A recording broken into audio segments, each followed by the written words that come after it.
HRN listeners. As we celebrate our 15th year, we are deepening our commitment to giving voice to the next generation of food systems storytellers, and we need your help. Our internship and fellowship programs help activate new possibilities for underrepresented and underestimated young people through experiential journalism, audio engineering, and production training. Through these unique programs, HRN helps food equity stewards build essential workforce readiness skills that expand their potential and foster economic mobility. Please consider supporting these critical programs. And with a minimum donation, you can be entered to win a dinner for two at an amazing restaurant in one of 8 cities and tickets to a concert at a great venue in one of those cities. We have incredible partners across the country who have donated, as they also share our passion for helping to educate the next generation of food systems storytellers. Check out heritageradionetwork.org/15 to donate and enter to win today. That's heritageradionetwork.org/15 to donate and enter to win today. And make sure you donate before March 31st.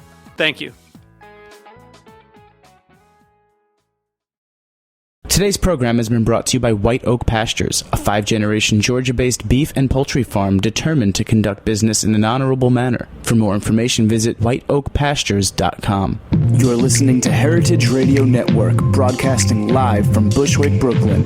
If you like this program, visit heritageradionetwork.org for thousands more.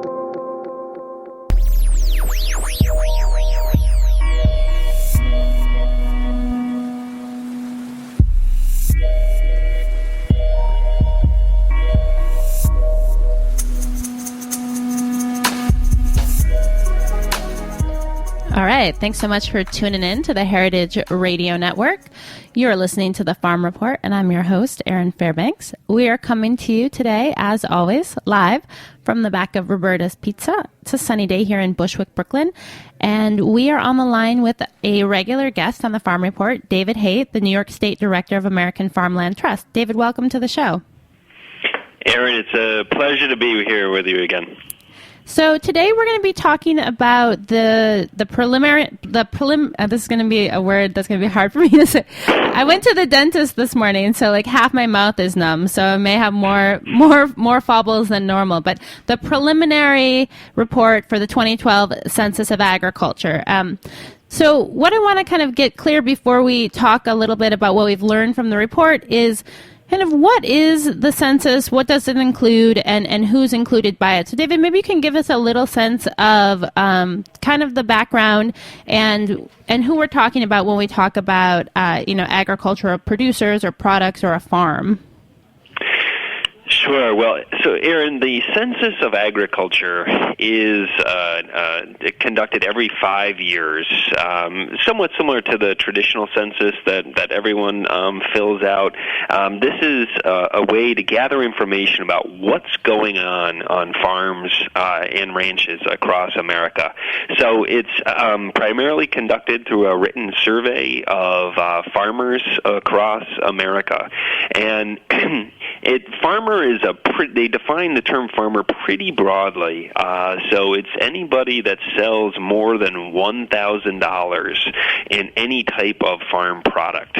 So that's a pretty low threshold. So you could be talking about some pretty small farms that are mostly for personal use, and people that are growing food, maybe selling a little bit, but not really doing it in a big way commercially. And then some of these are multi-million-dollar businesses. So there's incredible diversity in the census, but it's generally considered to be one of the most authoritative sources of information about what's going on in terms of farmers and farm demographics and farm trends in America. And do you know kind of why it got started, or what was the impetus for beginning to record some of this data? That's a really good question. I think one of the things that we see from the census is, it is collected on a national level, but then it's also broken down at the state and then at the county level as well. So it's really become this great resource of information for farmers, for trade groups, but also for policymakers. People are thinking about laws and budgets, really as a source of good statistics, whether you're talking about a state legislator and what they're doing in Albany or what's going on in Washington. And it's really evolved to become this a critical resource for people that are making decisions about agriculture around the country. No, that makes sense. And then one more question of clarification. What's the difference between a farmer and a rancher? That's a great question. They don't disaggregate between those two in the Census of Agriculture. So a farmer is a farmer in regardless of kind of what you're raising and how you're raising it for the purposes of the Census of Agriculture. So that's fairly generalized for the census. I guess the one other thing I'll point out about the limitations of the census, the limitation is really good in tracking farmer trends. It's not really good at tracking farmland trends. So, for example, here in New York, back in the late 1800s, we had over 17 million acres of land in farming. And if you looked at the Census of Agriculture today, you'd see that it's closer to 7 million acres today. And so the census can tell you that the farmers say there's less land in farming today. They don't tell you what happened to that additional acreage. And so it's not the best indicator of what's happening to our land, because in New York, a lot of that reverted into forest. And so it's not always a good tracker of land trends, but it's a really good source of information about what's going on with farmers. And so we're going to be talking today about the preliminary report. So what's not included or included in the preliminary report that's different than the full report, which I think comes out in May, right? Yes, yeah. So the full census report, if you have people that love numbers, if you have data geeks out there, this is a really good place for you. So there are thousands of pages of statistics about farmers and what race they are, what gender, what ethnicity, how much money they make, how much money they spend, how much land they have, what they grow. There's so much data. It's going to be released in May, and that will be at the national level, the state level, and at the county level.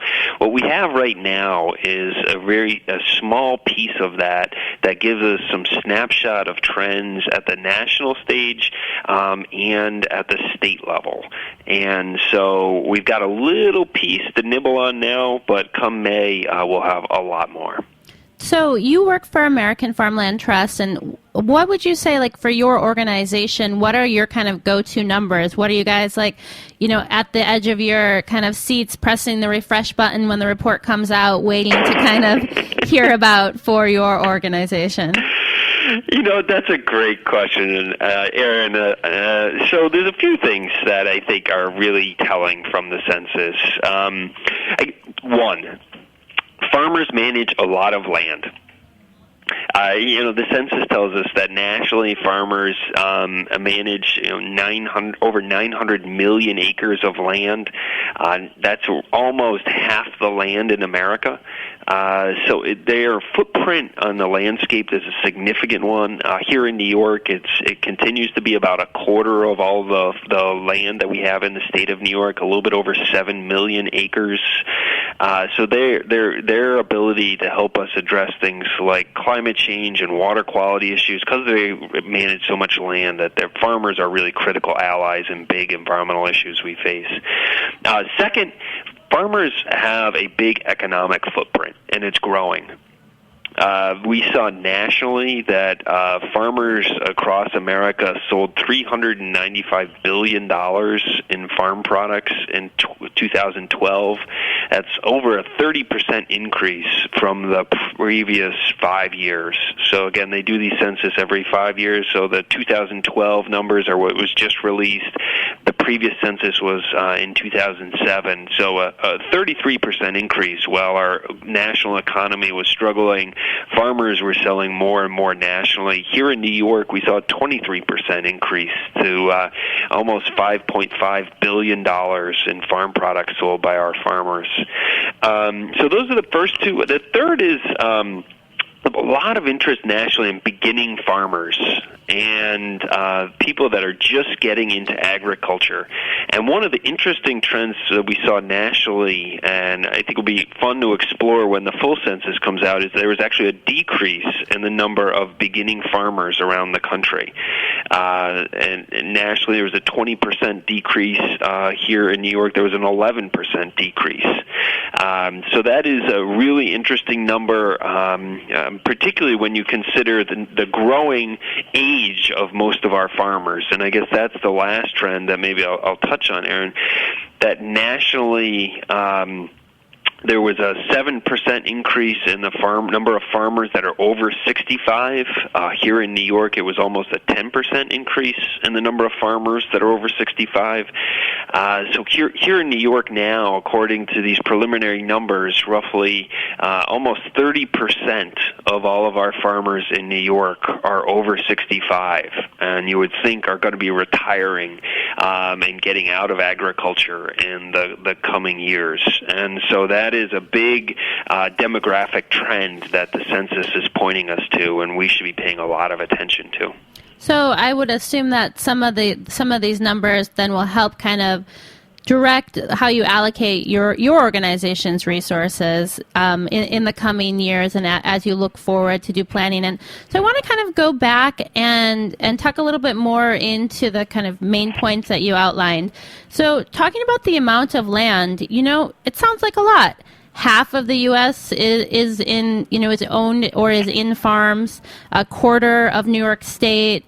If I'm looking here at kind of the change, the change in land and farms for New York State, it's showing that there was an increase. So is this an issue we don't really have to worry about anymore? Is farmland kind of doing good or bad? I mean, it's hard for me to I think you hear like, wow, there's this huge volume of land, but is that enough? How much is enough? How are we doing in that area?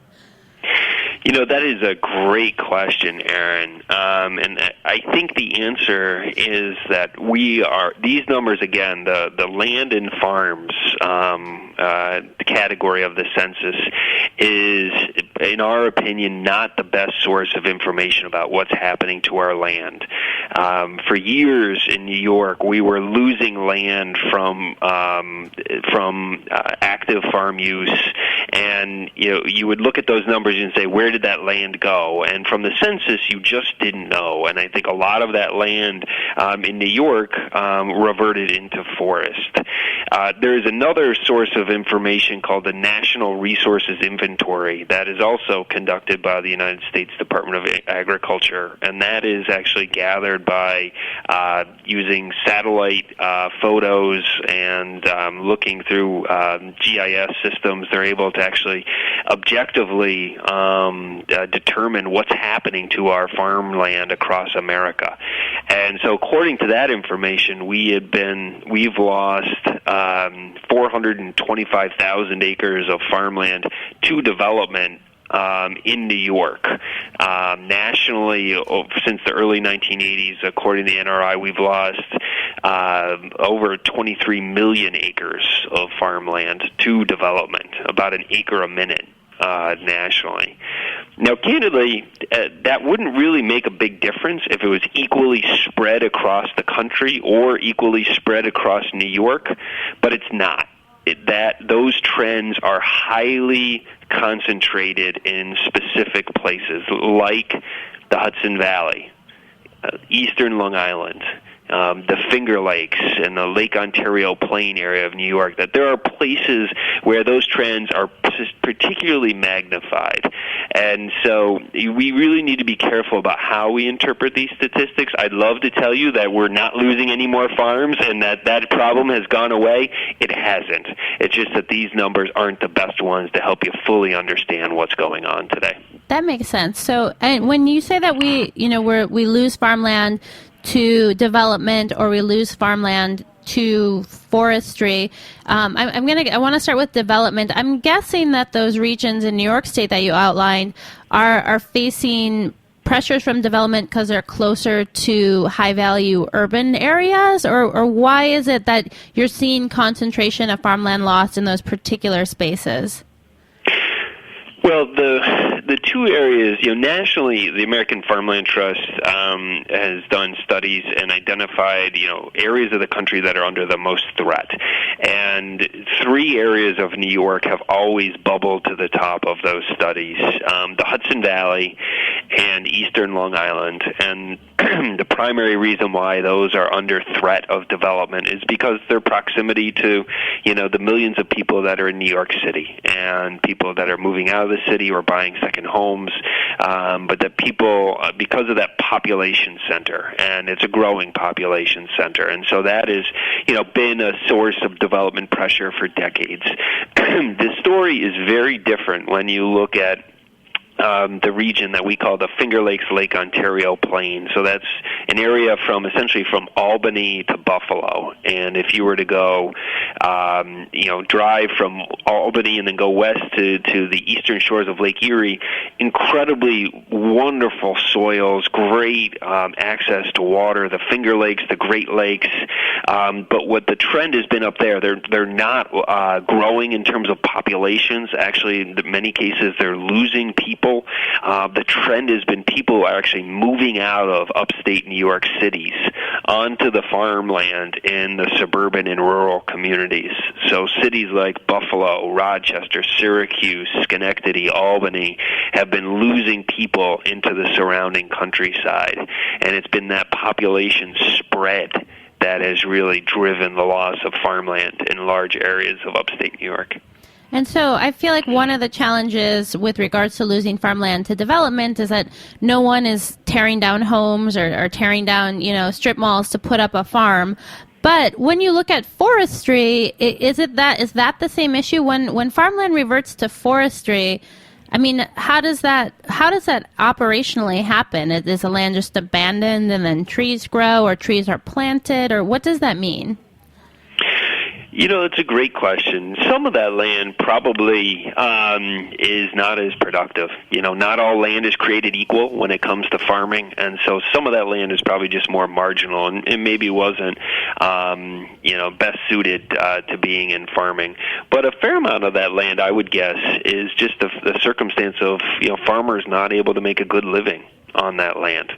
And as they went out of business and nobody was there to take their place, the land slowly kind of reverted from active agricultural use to some brush and some other successional species, and then eventually got taken over by forest. I will say that is that trend is not irreversible. And we see as there's more market opportunities and farmers able to make a better living, you could actually see that land potentially come back into agriculture. And that is, I think, that would be an exciting trend to have land that's appropriate for farming and brought back into agriculture in a thoughtful way. That would be a real exciting sign of success and of opportunity here in New York.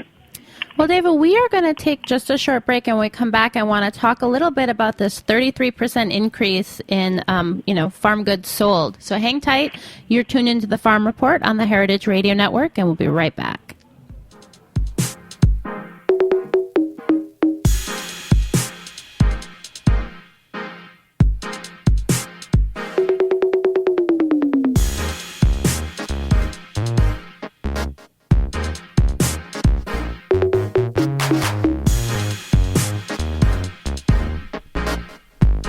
Today's music is by Obesity on heritageradionetwork.org.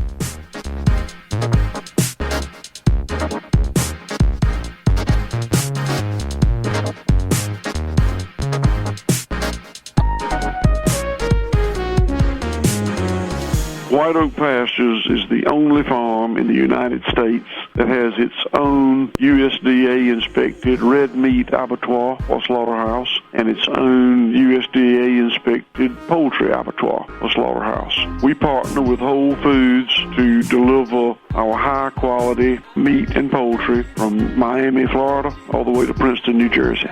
One family, one farm, 5 generations, 145 years. A full circle return to sustainable land stewardship and humane animal stockmanship. For more information, please visit our website, whiteoakpastures.com. All right, we're back. You're tuned into the Farm Report on the Heritage Radio Network. We are on the line with David Haight, who's the New York State Director for American Farmland Trust. And we are going over the preliminary report for the most recent U.S. Census of Agriculture. So, huge increase in agricultural sales that was shown over this last census period, this last 5-year chunk of time.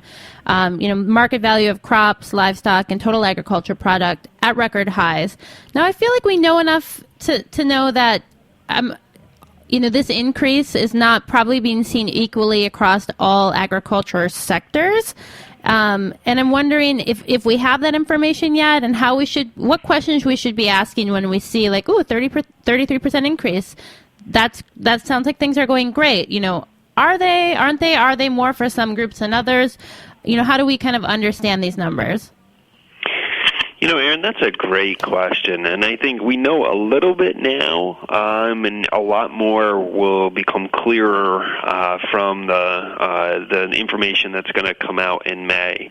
I think as in the preliminary numbers, we saw that there was this really big growth in nationally in overall farm sales, and it does point to a couple of things. One, that commodity prices for things like corn and soybeans and other field crops have been really high in recent years, and there have been kind of record numbers of acres kind of brought into the production of those crops, and that has sales of crops have actually surpassed sales of livestock for one of the first times in 30 or 40 years. So that is kind of a national trend that is significant. I think here in New York, we still don't have the specific kind of commodity by commodity information. Traditionally, about half of all the farm sales in New York have been associated with dairy and production of milk and other, cheese, yogurt, other processed products. So we don't really know if that continues to be the case, but certainly we would expect that dairy farms would continue to be a significant contributor to our farm sales. And we did see last year that New York retook the spot for being the third largest milk producer in America. So I think that's something that we'll be interested to take a look at when the full census comes out in May.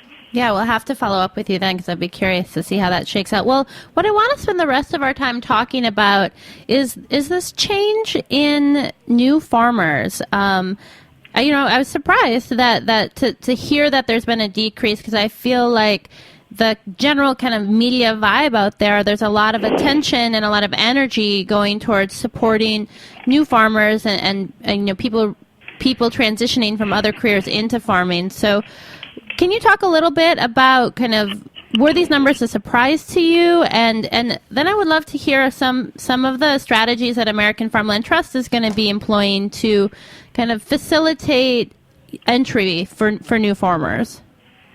Well, so a couple quick things, Aaron. So when we talk about beginning farmers, for the United States Department of Agriculture, they define a beginning farmer as anybody that's been in agriculture for less than 10 years. And a new farmer is somebody that's been in farming for less than 1 year.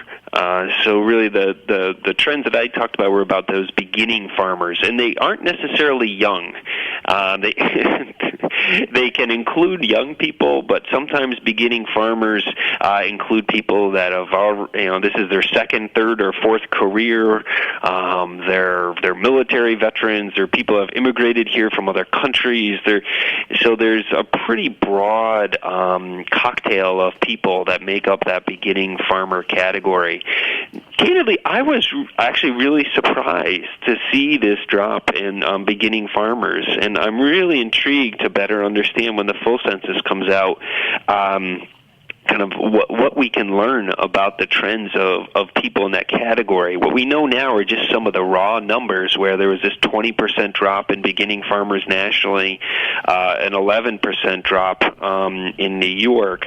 Now, again, in New York, the beginning farmer category still makes up about almost a quarter of all of our farmers are in that beginning farmer category. So it's still a significant category, but it's not as big as it was 5 years ago. The other thing I'll point out is the one place we have seen growth are at the ends of the age spectrum. So there actually was an increase in the number of young farmers in New York from the last census. So now 6% of all of our farmers in New York are under 35. And but again, the other end of the age spectrum also grew. So now almost 30% of our farmers are over 65. So we've got people that are going to be transitioning out of agriculture in the next 5 to 10 years, and then we really have got to work on yanking that next generation up onto land and have them be successful here in New York. So what are some? So I'm curious, like, what are some of the strategies for kind of, and some of it I would say, linking those two populations, where you on one hand have this group of retiring farmers, people who are going to age out of the farming practice, or to be a little dark, to pass away. Then you have this group of young farmers who are emerging, and are these age groups being represented on like the same farm where there's a need for succession planning, or are we seeing kind of a separation of multi-generational farm families are transitioning, and there's a need to kind of bring new blood, so to speak, onto the farm? Or, do you have a sense of that, or? Aaron, that is a really insightful question, because one thing we don't know with these numbers is, in some of these cases where a farmer that responds to the census and identifies that they're over 65, they may have someone on the farm, either within their family or outside the family, that's poised to take over. They may already be on the farm right now, but it's the older member of the family that fills out the census. So we really, at this stage, we don't know how many of those farmers that are over 65 already have a next generation. So that is a really insightful question. Even if there is a next generation, though, we can't assume that is going to be an easy process of transition, because you're talking about, in many cases, within farm families, having to transition a business and the management of that business, and that can be rocky. But then you also have the transfer of the farm itself, and that can be really challenging, because for many farm families, the farm is the biggest asset that they own. And if you have one child that wants to come home to the farm, and you have 3 other kids that are off doing other things, figuring out how you divide up the farm assets or the family's estate without forcing that the one kid that wants to stay home on the farm to have to sell the farm to buy out their siblings. It's really tough, and unfortunately there are too many cases where farms have been lost to development because farm families weren't ready to make that transition. So one of the things we're doing right now is we are working with a network of partners to launch this new partnership in the Hudson Valley called the Hudson Valley FarmLink Network. So later this spring, you're going to see us launch a new website called Hudson Valley Farmland Finder, which is going to help connect farmers looking for land with landowners or farmers that have land available for lease or purchase. And then we're going to be hosting a series of trainings for both farmers and that are facing that transition process, or farmers and landowners that are thinking about leasing land. And so we've got some great new programs that are coming up to try to tackle those problems. Because that is like one of the biggest challenges or kind of barriers for new farmers is land access, is finding land, even if the land is there, knowing where it is. And then I think the infrastructure and the community around that. Can you talk a little bit about kind of the work you've done looking at building some of those linkages, or what you see as kind of opportunities for some other groups or some future things to kind of step in to help support young farmers in their search for land? Well, you're absolutely right that the cost of buying a farm is one of the primary barriers to a farmer to getting into agriculture. You could imagine if you're on eastern Long Island, you could be talking about, $50 to $100 to several $100,000 an acre to buy land, and if you're going to buy, acres to support a commercial farm operation, you could be talking about millions of dollars to buy a farm. And so I'll give you a sneak peek. We're about to release a new report about beginning farmers across America and how they're finding success in getting into agriculture. And it's not just a problem here in New York, that this is a challenge. In some places, it's where beginning farmers are competing with other farmers that are already established and have more money, more capital. In other places, like in parts of New York, it's beginning farmers competing with real estate developers. And it is just a really big challenge in finding ways to drive down the price of land so that farmers can afford to buy it, or if there's going to be leases or other arrangements to get access to that land, making sure that they're friendly to farmers and will actually allow a beginning farmer the comfort and the support that they need, not only to get started, but actually to be successful over time. That makes a lot of sense. Well, David, I know if folks want to find out more about what you guys are up to, they can visit the website, newyork.farmland.org. But aside from visiting the website and kind of reading up, what's the best way for folks to support your work? That's a great question, Erin. At some level, there is something people can do every day, and being cognizant about thinking about where your food comes from and really being thoughtful about buying locally, and also looking at your community institutions, whether it be schools, hospitals, colleges, and really trying to push for getting more of our community institutions to buy locally. But you've also got an incredible voice, and everyone does, to our political leaders, that we need to make the protection of our farms and our farmland a priority, and we need to put public funding and we need to pass legislation to make that happen. And so certainly going to our website, looking us up on Facebook, there are many political voices that we need to help sing in this chorus. So please join us in this movement to help save the land that sustains us. David, thanks so much. It was great to have you on. We'll have to have you back soon and often. Erin, it's always a pleasure. I love talking with you. So, folks, that website again is newyork.farmland.org. If you want to take a moment to look at the census results on your own, you can find them at www.egcensus.usda.gov. The preliminary report is up, and then the full report will be available, I believe, beginning of May. So check that out. Thanks so much for tuning in to another episode of The Farm Report. This, like all 35 of our weekly shows, are available for free. You can visit our website, www.heritageradionetwork.org. If you believe in what we're doing, I hope you'll kick in a few bucks and become a member today by clicking that donate tab. You can also find us on Stitcher Smart Radio and iTunes. So however you do it, stay tuned in, and thanks so much for listening.